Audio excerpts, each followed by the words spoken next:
Gracias, presidente. Boa noite xa a todos e a todas. Teño malas novas para comezar para o Partido Popular. Hai escasos minutos no Congreso dos Deputados e Deputadas aprobouse a toma en consideración da proposición de lei que por fin fará frente ás violacións e censuras das súas mordazas.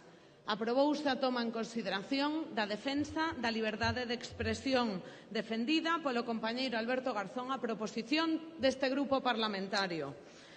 Señorías do Partido Popular, erran no tempo, erran nas formas e erran na dirección. Dende xullo do ano 2015, lembremos con José Antonio Sánchez o Frente de Radiotelevisión Española e o Partido Popular no Goberno, o Consello de Informativos de Radiotelevisión Española comeza a emitir informes bimestrais ou trimestrais de malas prácticas sistematizadas na corporación.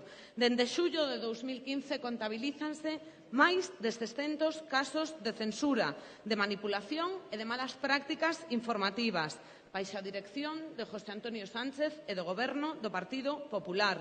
Consello de Europa, Reporteros Sin Fronteras, Federación de Asociaciones de Periodistas, Amnistía Internacional, Tribunal de Cuentas, Consejo de Transparencia, Tribunales de Instancia, todos eles sinalando a falla de independencia, de pluralidade e a continua manipulación que exercía o Partido Popular sobre a corporación, acompañado de tantos e tantos venres negros, da denuncia asinada por máis de 2.000 traballadores e traballadoras da corporación e da campaña Así manipula adicada á dirección de José Antonio Sánchez.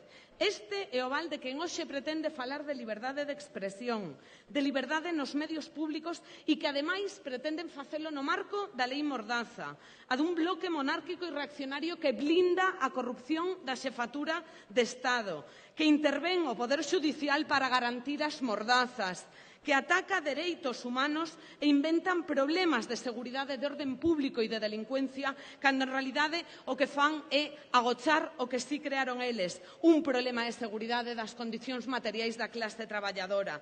Erran, repito, na forma e erran na dirección.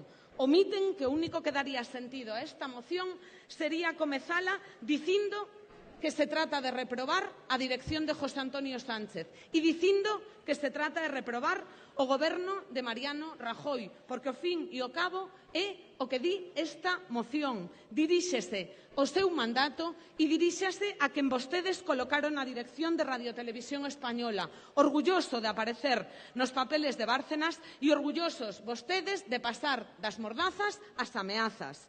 O que vostedes impugnan nesta moción é precisamente esta dirección que era a súa, pero parece que por algunha razón se lles olvidou incluir na moción que se estaban impugnando a si mesmos.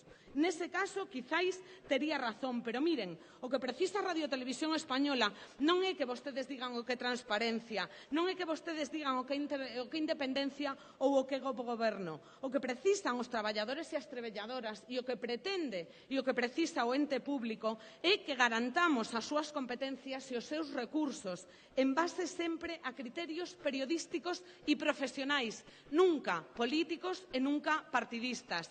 Falan de facer cumplir marcos legislativos, pero esquecen todos os que vulneraron vostedes. A Lei 17/2006 de Radio e Televisión de titularidade estatal, o desenvolvemento do mandato marco para a Corporación Radio e Televisión Española e como cada día vulneraban a Lei Xeral de Comunicacións Audiovisuais. Eses deixáronos fora porque son os que cada día vulneran e pretenden que por enriba lles compremos a burla. Esta é a súa herdanza, amordazar e manipular. Erran na dirección, lles dicía, pero erran tamén no traballo. Traballemos para un bo goberno, para cambiar a xestión de recursos económicos e laborales, para recuperar o persoal nas áreas técnicas. Traballemos na actualización do mandato marco, que faga que teñamos unha corporación de servicio público que dé futuro, que dé viabilidade e que permita competir no actual mercado audiovisual. Traballen para manter a igualdade na primeira línea. Nunca quixeron cumplir a Lei de Igualdade na corporación e nunca quixeron tampouco aplicar o seu marco de igualdade interno. Altura política, señorías, aí nos vamos a topar.